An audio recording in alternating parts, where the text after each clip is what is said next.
selamat pagi, selamat siang, selamat malam Sobat Imbas bercerita. I'm back today. Hari apa hari ini ya? Hari Senin kita nge-podcast bareng Mas spesial. Saya manggilnya apa nih? Mas, Bung atau Mas apa? dong. Mas ya, karena Surabayaan banget iya. ya. Oke. Mungkin yang di sana salah satu influencer, let's say influencer. Bukan ya? Bukan lah. Oke, sebelum kita masuk kenalan, kita bahas-bahas, kita membahas apa, kita kenal dulu sama masnya. Siap. Mas siapa, Mas? Saya Seno, Aryo Seno Bagaskoro. Saya sekarang mahasiswa ilmu politik di Universitas Erlangga dan juga jadi ketua Taruna Merah Putih sejak 2020 sampai sekarang. Taruna Merah Putih itu apa, Mas? Organisasi anak muda, memang saya berkecimpung itu dari organisasi anak muda yang kemudian terafiliasi atau menjadi sayap dari partai politik dan kemudian bergerak di kalangan teman-teman muda. Nah, saya diminta menjadi ketuanya. Kebetulan ketua Jawa Timur adalah wali kota Surabaya, Mas Eri, dan saya menjadi ketua di Surabaya. Oke. Berarti memang fokusnya lebih ke organisasi politik ya, Mas Eri. Sebelum bahas, saya tidak mau bahas politiknya, Mas Eno. Iya, nggak apa-apa. Agak betul. Gitu ya. Tapi let's say, kenapa memilih jalur itu, Mas Eno? Kenapa memilih berpolitik? Jadi kalau dibilang berpolitik itu tidak pernah menjadi bayangan saya waktu kecil. Artinya saya menjadi politisi atau menjadi anak muda yang berkecimpung di situ. Itu di luar apa ya, semua imajinasi saya. Karena tidak ada satupun background keluarga saya yang politisi. Ayah ibu saya tidak ada yang politisi. Om tante kakek nenek saya tidak ada yang politisi. Jadi nggak ada juga yang di pemerintahan, di birokrasi sebagai orang politik, tidak ada sama sekali. Semuanya orang swasta, bapak saya karyawan swasta, ibu saya seorang mantan psikolog dan dosen, artinya di luar dunia itu. Nah, kenapa saya memilih itu? Banyak orang mengatakan sampean itu menyanyiakan masa muda sampean itu, masih muda ngurusin politik gitu. Sesuatu yang complicated sesuatu yang ribet. Dan pada saat orang nyemplung di politik itu kan ya benar kalau orang bilang lebih banyak musuhnya daripada temannya gitu. Nah, terus ngapain gitu kita mau masuk di situ? Nah, kalau dibilang dosa ya boleh jadi ini dosa terindah saya lah. Artinya waktu saya kecil itu pun ya bermulanya dari kepedulian aja. Saya peduli atau resah pada apa yang terjadi di sekitar saya. Galau lah saya ya. Ada teman-teman saya yang kemudian nggak bisa bayar SPP, ada teman saya yang ini nggak bisa kemudian di sekolah itu kemudian nggak bisa bayar karena dia di keluarganya kesulitan segala macam. Dan dari situ saya akhirnya terpaksa saya merasa pada waktu sekolah dulu I have to do something gitu, dan I have to do something itu akhirnya membuat saya ketagihan sampai ke sekarang. Boleh cerita nggak I have to do something itu apa pertama kali? Dulu jadi gini ceritanya, waktu itu saya karena masih SMP kelas 14-15 tahun berarti ya? Enggak, 15 tahunan, 14-15 tahunan. Waktu itu saya masih SMP, saya tidak mungkin kemudian do something-nya itu demo, karena ya namanya anak-anak SMP, saya bergerak di kalangan teman-teman SMP. Saya juga tidak kenal dengan siapapun di pemerintahan, di partai politik saya tidak kenal dengan siapapun. Karena background jauh banget background-nya ya, jauh, tua, keluarga juga jauh. Environment jauh gitu. Maka apa yang saya bisa lakukan adalah saya hanya kenal politisi itu namanya Pak Jokowi gitu, yang saya lihat di TV-TV. Maka yang saya lakukan adalah saya ngajak teman-teman saya untuk nulis surat kepada Pak Jokowi terkait SMP itu. SMP. Nulis surat Pak Jokowi, curhat tentang situasi, loh ini sekolah awalnya gratis kok mau diubah kebijakannya menjadi membayar. Kan kasihan teman-teman saya enggak bisa bayar. Itu akhirnya kita nulis surat bareng rame-rame. Ternyata terkumpul 33.000 lebih. Surabaya, surat tulis tangan itu. Jadi bukan surat petisi online, tapi surat-surat tulis tangan gitu. Nah, dari mana jaringan itu terbentuk? Karena sebelumnya saya terlibat di Konselor Sebaya namanya. Konselor Sebaya itu organisasi anak-anak sekolah yang urusannya itu menjadi tangan kanannya BK lah gitu. Jadi karena ibu ada background psikologi. Ya mungkin ya ada influence itu, tapi kemudian saya terlibat di situ, jadi ketua di sekolah saya. Nah, dari situ kan jaringan saya dengan teman-teman di sekolah-sekolah lain terbangun. Jadi memudahkan saya untuk saat mengumpulkan surat-surat itu tadi. Nah, jadilah kemudian surat itu terkumpul 33.000. Kemudian stakeholders mendengar, Bu Risma dengar, orang-orang dengar. kemudian Bu Risma waktu itu ngantarkan kami ke Jakarta untuk menyerahkan surat itu. Ada 3 kontainer surat waktu itu. Gitu. Nah, jaringan teman-teman pelajar inilah yang kemudian menjadi jaringan gerakan saya. Kemudian waktu saya masuk ke SMA sampai sekarang di kuliah, itu terus kemudian kita melakukan berbagai macam hal-hal yang berkaitan dengan pendidikan, berkaitan dengan aksi-aksi kepemudaan dengan menggunakan jaringan yang terbangun di awal mula itu tadi. Jadi pada dasarnya tidak terjun langsung gitu ya Mas ya, cuman karena kepekaan sosial yang cukup tinggi, terus ngerasa ini harus digadang harus digalang ya, betul. Iya. SMP itu Mas ya. SMP. Tontonannya apa sih Mas? Sampai kepikiran sampai kayak gitu. Nonton macem-macem lah, Pokemon nonton, SpongeBob nonton, tapi kan waktu itu kita baca-baca buku gitu. Jadi itu yang membuat penasaran kan. Artinya buku-buku yang saya baca waktu itu ada tentang para pendiri bangsa segala macam. Dan saya mendapat inspirasi para pendiri bangsa kita dulu itu bicara tentang bangsa dan negara gitu ya, bicara tentang Indonesia yang waktu itu belum eksis, itu di usia belasan tahun tuh, ada yang 16 tahun, 15 tahun, 17 tahun mereka bicara tentang itu. Bung Karno itu di usia 20-an tahun mendirikan partai politik. Nah, saya merasa loh kok para founding fathers kita aja berani melakukan itu di bawah tekanan kolonialis Belanda padahal gitu. Kok bisa mereka melakukan itu? Masa kita sekarang di era sekarang nggak boleh gitu. Masa kita nggak kemudian mencoba untuk do something pada saat ada situasi yang mengganggu kita gitu. Nah, jadi saya rasa saat kita bicara politik itu atau terlibat di organisasi sosial itu tidak hanya berkaitan dengan politik praktis. Iya, saya sepakat sama itu. Gitu. Politik praktis yang masalah dukung-mendukung, coblos-mencoblos, pilih-memilih, itu hanya sebagai bagian dari perjalanan aja, konsekuensi aja dari itu. Tapi yang paling utama sebenarnya kan yang sehari-hari ini. Karena life go on itu. Setelah 2024 life go on. Iya, betul. Setelah 2019 dulu ya life go on itu. Ada persoalan yang harus diatasi dan itu terjadi sehari-hari. Maka saya rasa menjadi orang insan-insan yang berpolitik itu terjadi di setiap sendi kehidupan, tidak hanya persoalan di bilik suara aja gitu. Kalau ngomong persoalan bilik suara ini kan terlalu terlalu spesifik, terlalu sempit ngelihatnya ya Mas ya. Sangat spesifik. Mas Seno ngelihat kalau kita ngomong politik anak muda atau ngomong seberapa jauh sih Mas anak muda ini bisa bikin perubahan dengan kata-kata kalau orang ngomong anak muda ngomong itu kan anak muda perubahan bla bla bla, sejauh mana Mas Seno ngelihat ini nggak terlepas dari politik atau tidak berpolitik ya?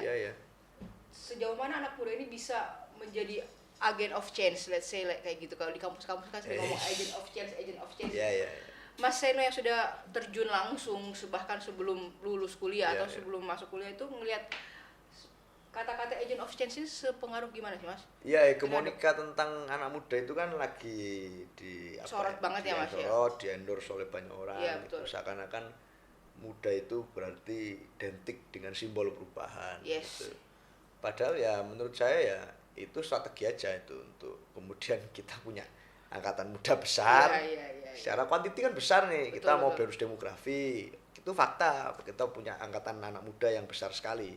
Nah, makanya semua politisi kita pun sekarang pasti sangat tertarik untuk merebut ceruk suara ini atau memudah-mudahkan diri atau memudahkan diri. Intinya teman-teman muda ini kan menjadi komoditas yang sangat seksi gitu di tahun politik. Maka hegemonika tentang kemudaan itu menjadi sesuatu yang penting. Padahal menurut saya sih ya itu relatif. Relatifnya gimana Mas? Artinya muda sendiri namanya perubahan itu setiap saat pasti terjadi. Jadi nggak mandang muda tua. Mau muda tua, mau apa, itu pasti terjadi. Anak muda itu di setiap zaman ya pasti ada karena hukum alamnya ya begitu. Dan perubahan itu pasti terjadi di setiap masa, tidak peduli oleh siapapun itu. Maka tapi apa yang kemudian membuat anak muda itu punya nilai plus, kemampuan untuk mengubah atau variabel intinya apa itu yang membuat dia bisa membuat perubahan? Aku rasa adalah kerendahan hati untuk mengakui bahwa dia tidak bisa sendiri. Gitu. Kemampuan untuk menjalin komunikasi intergenerasi. Coba contohnya begini. Bung Karno itu muda dulu. Tidak langsung tua kan, masih pernah muda juga. Waktu pertama beliau bikin partai, beliau bergerak di politik itu masih muda. Dan gagasan-gagasan besar beliau itu banyak dibangun pondasinya saat muda. Nah, apa yang terjadi pada saat Bung Karno muda? Apakah Bung Karno itu hanya mengkonsolidasi angkatan mudanya? Kan enggak. Beliau punya namanya guru, namanya Haji Umar Said Cokroaminoto. Gitu. Dr. Sutomo mendirikan Budi Utomo. Tidak sendiri. Ada seorang tokoh yang namanya Dr. Wahidin Sudiro Husodo. Dan ini generasinya berbeda. Bung Karno ini muda dan Pak Cokro waktu itu sudah senior, sudah sepuh. Nah, saya rasa sekarang pun sama gitu. Kita juga perlu anak-anak muda ini untuk sering kemudian berdialog, berkolaborasi, berinteraksi, berdiskusi dengan generasi yang lebih senior daripada kita. Karena perubahan itu tidak bisa berdiri sendiri-sendiri. Maka we have to collaborate. Kita harus rendah hati mengakui bahwa mungkin ada beberapa hal yang secara pengalaman kita mungkin tidak paham bagaimana mekanisme dunia ini berlangsung gitu. Dan generasi yang lebih tua dari kita sudah mengalami itu lebih dahulu. Dan perubahan bisa terjadi kalau itu dilakukan, saya rasa itu. Selain tadi berdiskusi sama banyak orang, apa sih nilai plusnya anak muda ini, Mas? Nilai plus? Nilai plusnya? Ya, as a younger influencer. Pasti ada karakteristik yang berbeda antara generasi sekarang Mas dengan generasi yang sebelumnya. Z Saya lahir di 2001. Berarti artinya saya generasi Z. Saya milenial. Ya, milenial. Kita ada perbedaan generasi. Iya. Maka pada saat kita bicara tentang generasi Z ini kan lahir itu langsung ada teknologi dia. Dimanapun dia tidak pernah mengalami pakai telepon umum misalnya. Iya, mereka angkat telepon begini, angkat bukan telepon, gini ya? Iya, nggak ada itu. Kita lahir langsung bunyi ringtone HP. Iya, betul. Sangat nggak tahu telepon koin. Nggak tahu telepon koin. Nah, gitu kan. Sekarang malah algoritma di mana-mana. Dan pada saat bicara tentang generasi ini, itu makanya kita sangat terbiasa dengan hiruk pikuk di media sosial itu, dengan teknologi kita, digitalisasi kita. Bahkan kalau boleh bilang pemilu sekarang ini sudah bukan lagi pemilu Facebook, pemilu Instagram itu ya, generasi Instagram, generasi Facebook. Udah TikTok semua ini gitu. Dan itu beda sekali, Pak. Apa karakteristik yang paling kuat dari generasi Z ini sebenarnya?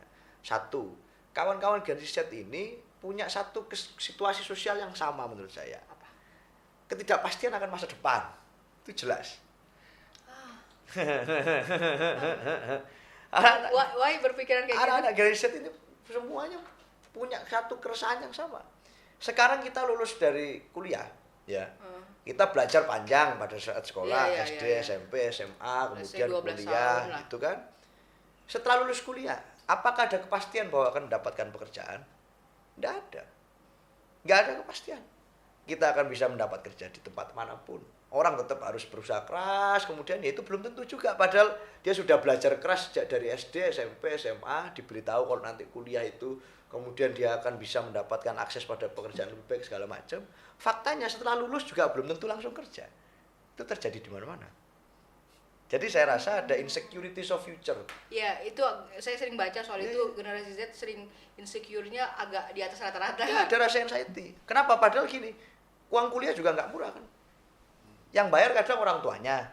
Kan kita ada perasaan beban moral juga ini untuk mengembalikan uang segala macam. Tapi kemudian tidak ada kepastian. Kita sudah bayar mahal-mahal, sudah kuliah dari pagi sampai sore, gitu kan.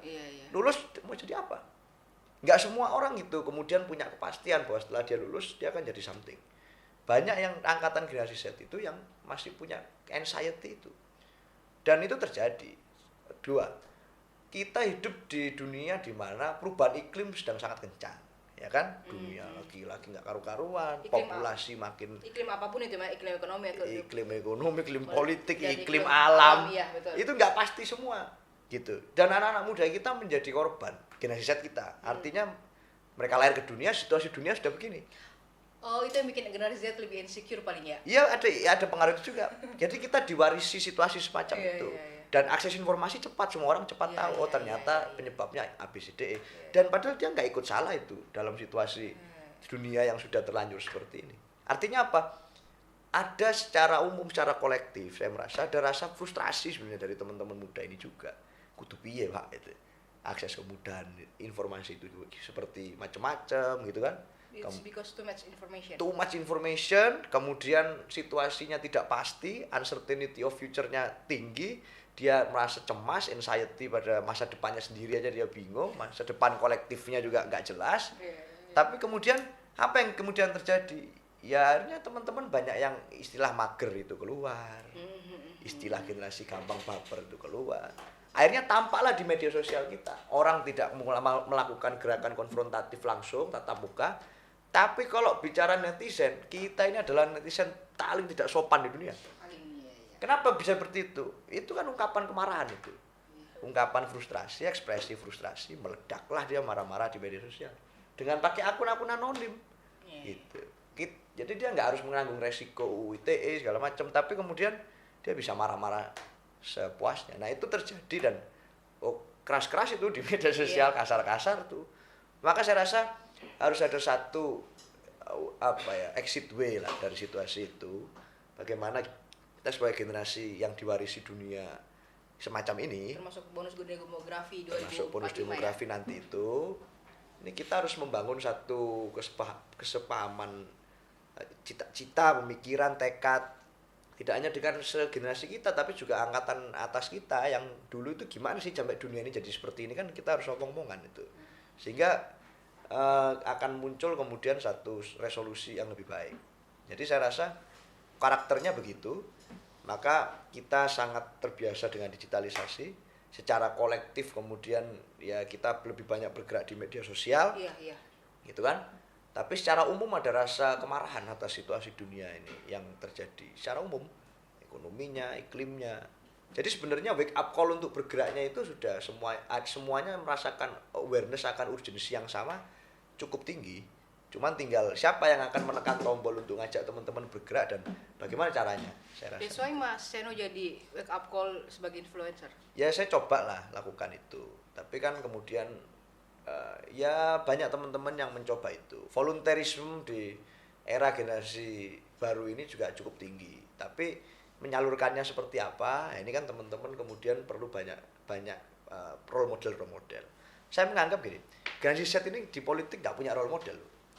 Kalau kita tanyakan anak muda karena sekarang, masih muda Mas. Bukan hanya itu, ya karena banyak sekali informasi. Orang jadi melihat tokoh politik itu semacam ya sekedar mungkin perasaannya ini bukan manusia deh. Ini kita omongannya kita bahas-bahas dalam ruang dunia maya karena setiap hari muncul, akhirnya nggak ada role modelnya. Role model anak muda sekarang kita itu siapa? Karakter Mobile Legend lah, kemudian figur-figur anime lah, itu role model kita. Mungkin saya kurang relate Mas, karena saya generasi milenial misalnya. Tapi apakah untuk generasi Z, kalau kita ngomong generasi Z ini harus ada influencer yang gitu atau enggak juga? Enggak juga. Maka sekarang ini kalau dulu di politik Indonesia itu digambarkan bahwa kita bisa keluar dari krisis itu kalau ada Satrio Piningit gitu ya. Ada Superman yang tiba-tiba tampil, kemudian dia memimpin perubahan besar, Mesias gitu. Di satu ada Al-Mahdi satu ya. Ini di luar konteks spiritual tapi enggak maksudnya secara kepercayaan kolektif itu diharapkan ada figur tokoh politik atau kultural yang bisa muncul dan kemudian membawa perubahan besar gitu. Itu udah dari dulu. Tapi saya rasa sekarang situasi itu di generasi Z lebih banyak menyandarkan diri pada lokal heroes gitu. Jadi tidak terlalu mencari yang jauh-jauh. Nggak jauh-jauh, yang dari deket-deket aja. Gerakannya tidak tersentral. Maka yang saya lakukan selama ini itu bukan saya yang besar, enggak juga. Yang saya ingin lakukan adalah saya membagi kesadaran kepada teman-teman.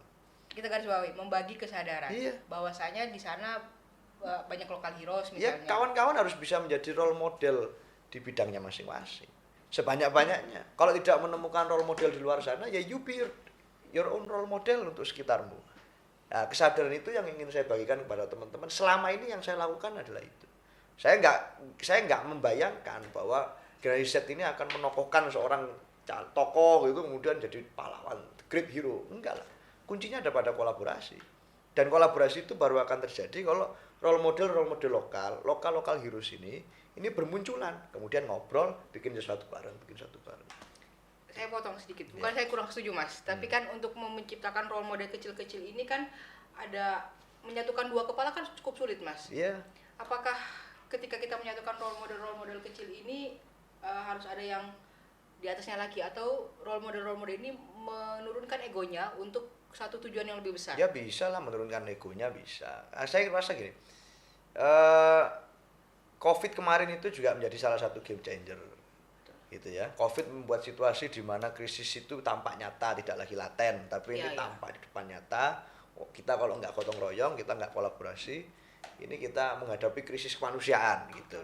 Maka orang dipaksa untuk bergotong royong gitu. Jadi istilah gotong royong itu muncul lagi, relevan lagi. Nah, ini jadi penting. Nah, saya rasa energi itu kan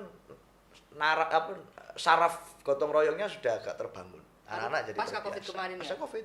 Maka momentum itu jangan sampai lepas. Karena itulah kuncinya. Generasi Z sekarang itu disuruh untuk kemudian mengikuti satu figur terus-menerus gini mungkin nggak bisa. Tapi kalau kemudian kita bicara gotong royong dalam situasi yang egaliter, diinfluence oleh teman-teman lokal heroes itu apa sih kan konco-konco dewe teman-teman sendiri. Gitu kan?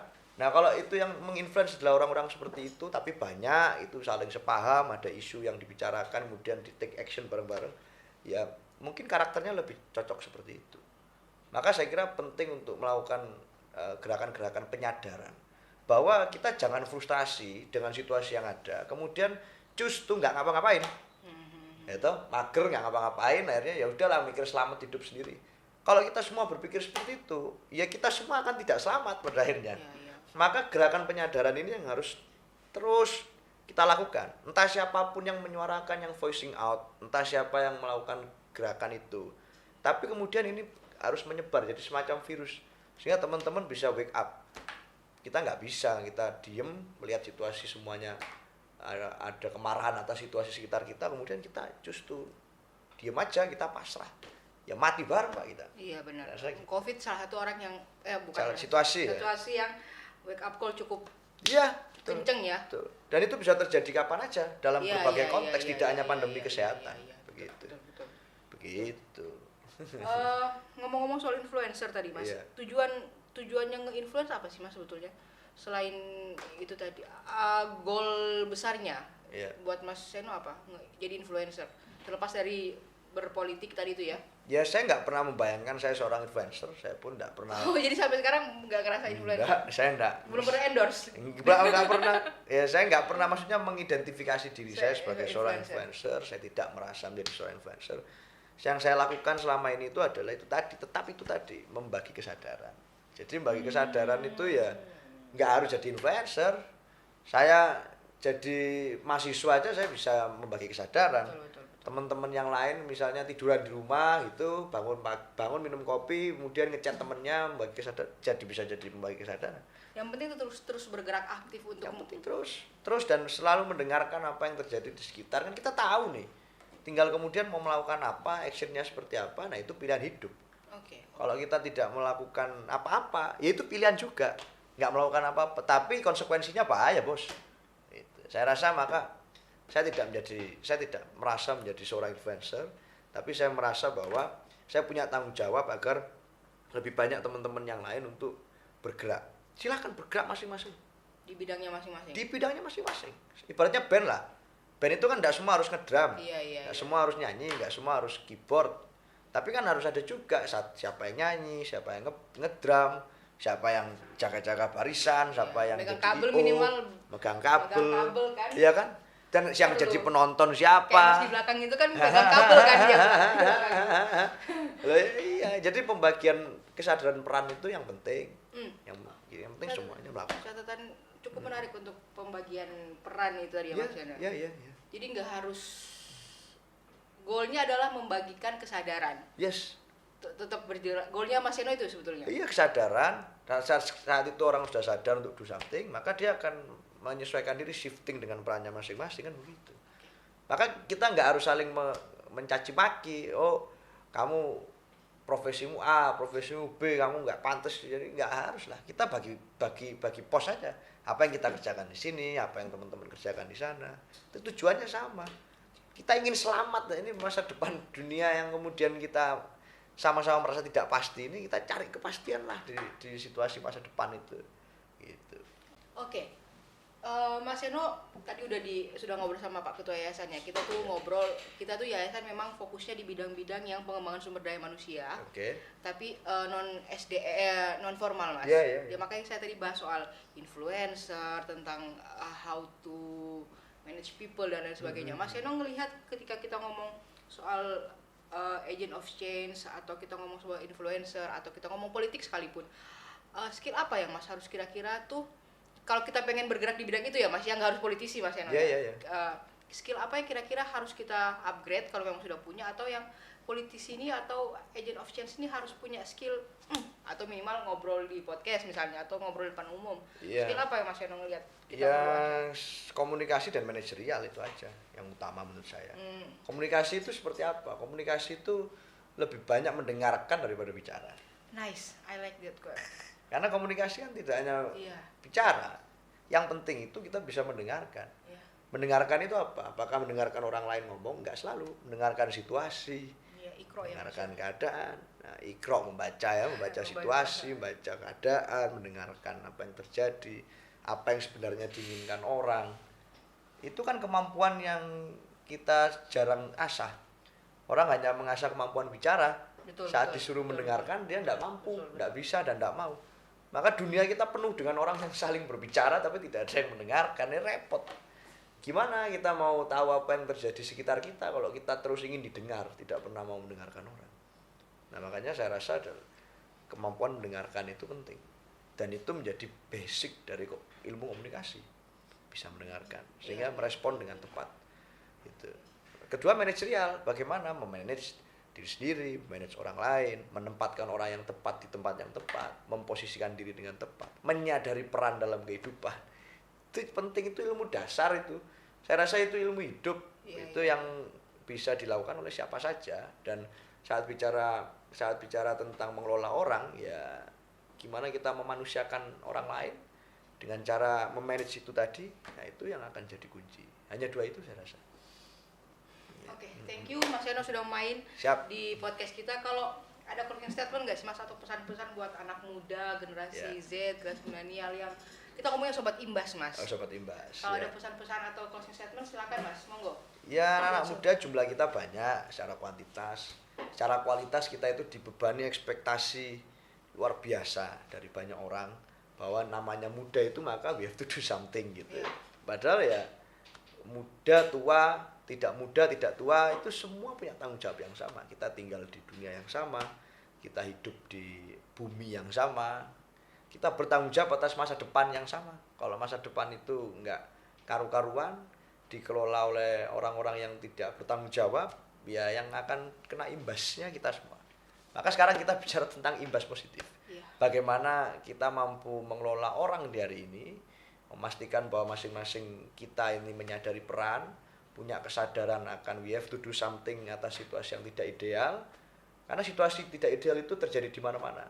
Saat kita mengalami titik pencerahan kesadaran itu, maka saya rasa kita semua akan tergerak untuk melakukan sesuatu, dan itulah kenapa kita harus senantiasa membagi kesadaran dengan teman-teman yang lain dan menjawab panggilan kesadaran itu. Saya rasa itu. Oke, thank you Mas Yono mau main di Imbas Podcast. Thank you. Nanti kita tag Instagramnya Mas Yono. Ada YouTube nggak Mas Yono? Saya lebih banyak di Instagram. Instagramnya Mas Yono dan Instagramnya Insan Muda Bangsa. Yes. Dadah, assalamualaikum warahmatullahi wabarakatuh. Waalaikumsalam. Dadah.